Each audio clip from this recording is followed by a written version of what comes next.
Owen Farrell in action on Saturday against Sale Sharks credit pod. The Rolling Stones painted black blared out across Allianz Park in the aftermath of Saracens' bonus point win over Sale Sharks.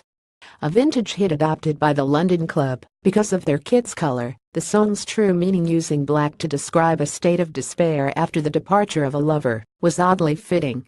To the uninitiated observer, as both director of rugby Mark McCall and fly half-man Owen Farrell spoke after the win, it might have been assumed they had come out on the wrong end of the scoreline.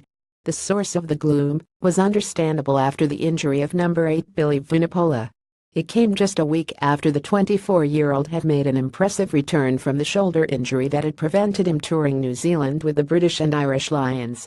Before kickoff on Saturday, there were back row injury concerns as Michael Rhodes pulled out due to a complication with a plate in his shoulder, which requires further surgery and will keep him out for 12 weeks.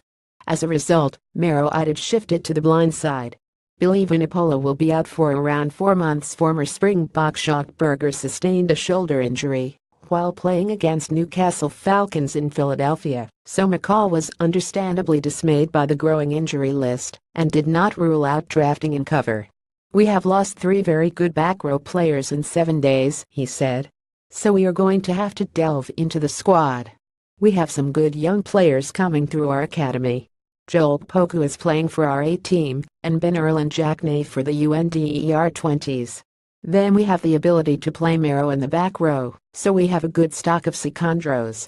But it is likely we are going to have to bring someone in. We will weigh that up." The hosts started the game brightly, with early scores from scrum half Ben Spencer and wing Liam Williams, although Sale grew as the half continued despite Faf de Klerk having to shift from scrum half to fly half after AJ McGinty fell ill before kickoff. Farrell's kicking was at its metronomic best for Saracens, scoring with all 6 attempts. But his side's form is concerning the England stalwart. He said, "We were patchy. We seemed to take our foot off a little, which probably cost us a bit, and leaves us feeling like there is a little bit of work to do." Farrell's kicking was at its metronomic best for Saracens on the weekend. Saracens sealed a bonus point just after the hour with Spencer's second try, and their 4th from replacement prop Vincent Koch. Sale were defiant, with Byron McGuigan scoring twice in the closing 20 minutes, but Saracens added their 5th through replacement wing Nathan Earl.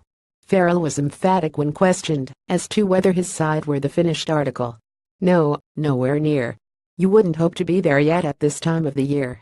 And it is doubtful he feels they ever will be in their constant search for improvement, revealing the standards he and the current European champions set for themselves. I don't think you ever get there," he said. "But you ought to be striving towards it and going in the right direction all the time. I think that is the key, which I think this week compared to last week, we are. Last week compared to the week before, we are improving. I guess that is a good target."